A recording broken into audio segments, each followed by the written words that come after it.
Assalamu alaikum everyone, this is P. Rashid Ahmed Sharajdi from 47th Common and welcome back to CSSX YouTube. In today's video, I'm going to talk about what one should do in the last month before CSS exams or any other similar exam. इस दौर में हर aspirant के दिमाग में यही बातें होती हैं, कन्फ्यूजन्स होती हैं बल्कि कि क्या हमें ये अटेम्प्ट देना चाहिए, हमारा सिलेबस पूरा है नहीं है, क्या मैं इतना अच्छा हूँ या अच्छी हूँ, कहीं किसी मेंटोर ने कुछ चेकिंग गलत कर दी हो तो वो भी दिमाग में होता है कि वहाँ पे नंबर कम मिल गए, कोई मॉक दिया वहाँ पे नंबर बुरे आ गए तो वो भी कन्फ्यूजन है। और इसके साथ साथ थोड़ा सा क्या बल्कि मेजर चंक जो है वो फिर इंटरनेट पे या फिर आप अपने कलीग्स जो आपके फेलो एस्पिरेंट्स हैं, कैंडिडेट्स हैं, उनकी वर्किंग देखकर थोड़े से डीमोटिवेट हो जाते हैं।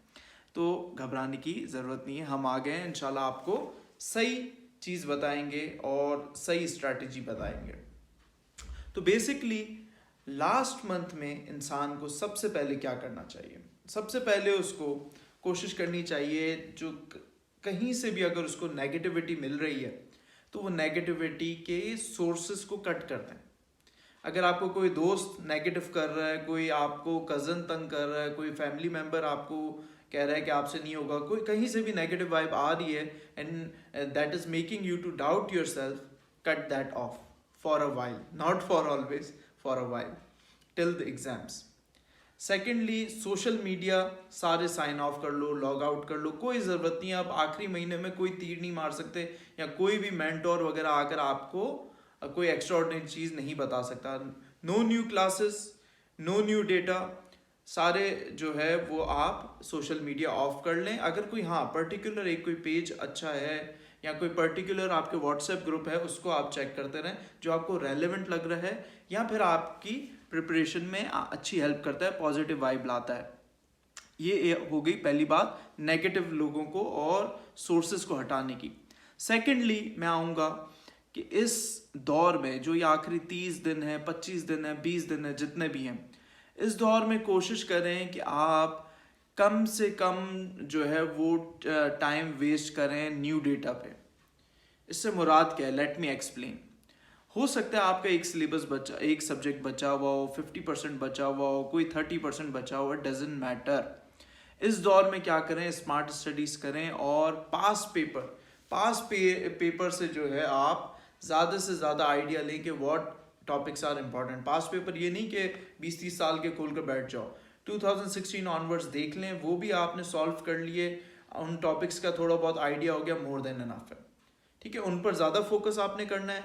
बाकी जो ओवरऑल सब्जेक्ट्स का सिलेबस है उसको आपने क्या करना है? गो थ्रू करना है, ज़्यादा टाइम नहीं देना। इस दौर में कोई अच्छी किताब अगर आपके पास है तो वो भी आपका साथ दे सकती है, वरना सबसे ज़्यादा गूगल और यूट्यूब आपका साथ देंगे, वो आपके बेस्ट फ्रेंड बन जाएंगे और बनने चाहिए।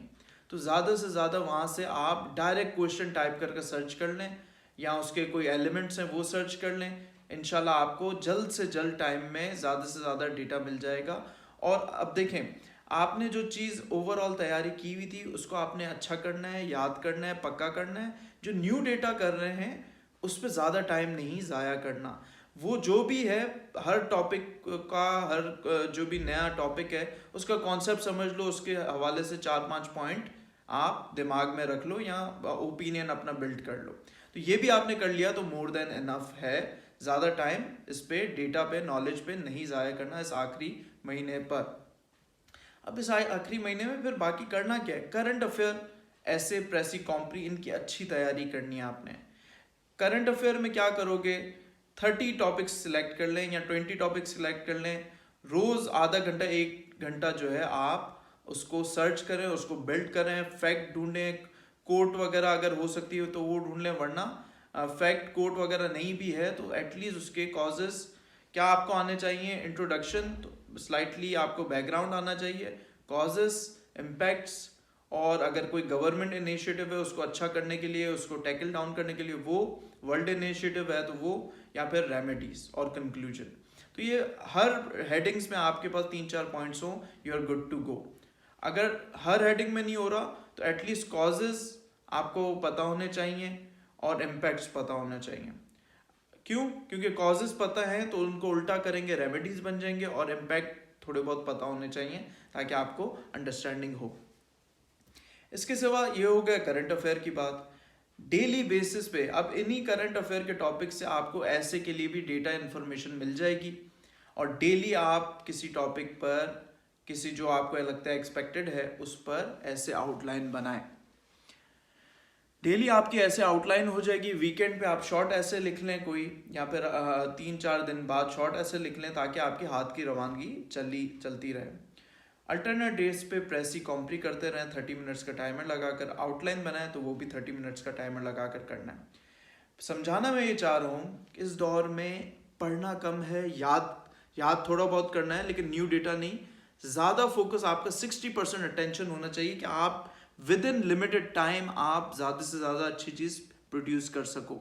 तो ज़्यादा से ज़्यादा लिखें अपने आप को जो है। अच्छा, बहुत से लोग ये कहते हैं कि सर ये आप जो रूटीन बताते हैं तो ये तो बड़ी मुश्किल है, नामुमकिन है। तो बेटा मैं ये थोड़ी कहता हूँ कि पहले दिन से आप वो करना शुरू कर लोगे, लेकिन एक एफर्ट तो करें।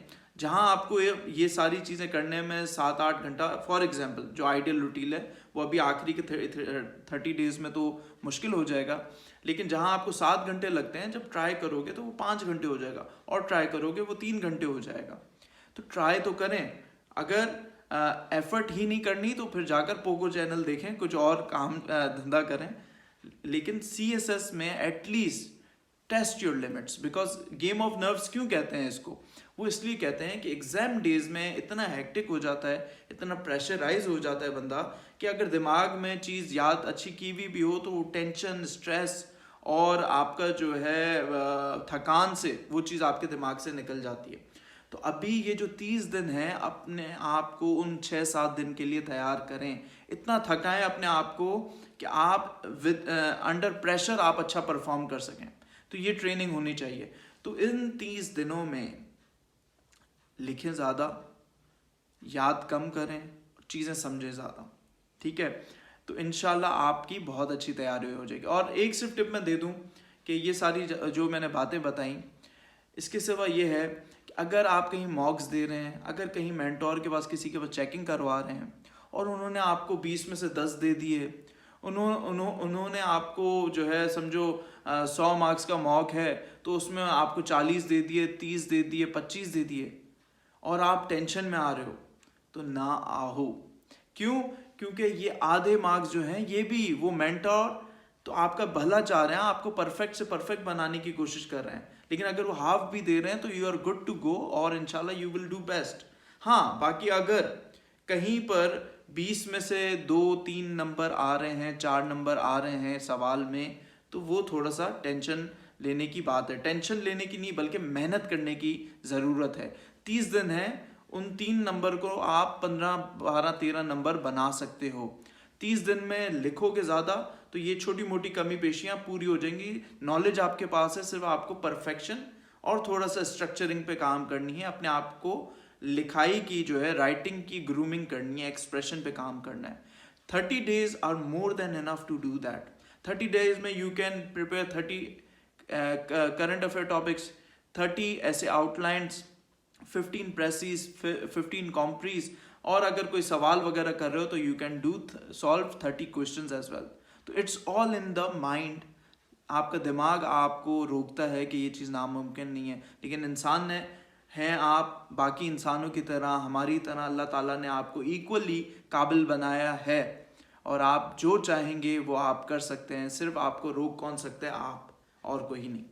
तो अगर आपको किसी टेस्ट में 50%, 40%, 30% मार्क्स मिल रहे हैं, 25% मार्क्स मिल रहे हैं, that means you are on the right track, और आप बिल्कुल ही, आपकी गलत गाइडेंस नहीं है, लेकिन आपको थोड़ी बहुत वर्किंग की ज़रूरत है। और जो 50% और अबव हैं वो भी और ज़्यादा मेहनत करें, हिम्मत करें। क्यों? क्योंकि ultimately CSS is all about luck, ठीक है?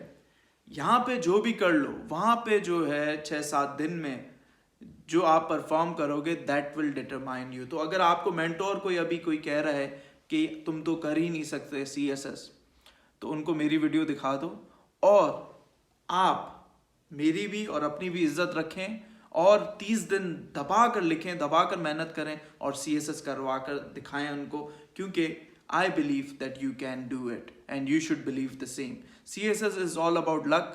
अपना लक आजमाएं, हिम्मत ना हारें. No one can tell you whether you can do it or not. Only you can decide whether you can do it not. And I trust you, I believe you. मेरा support आपके साथ है, मेरी दुआएं आपके साथ हैं. हिम्मत करें और दबा कर मेहनत करें, दबा कर लिखें.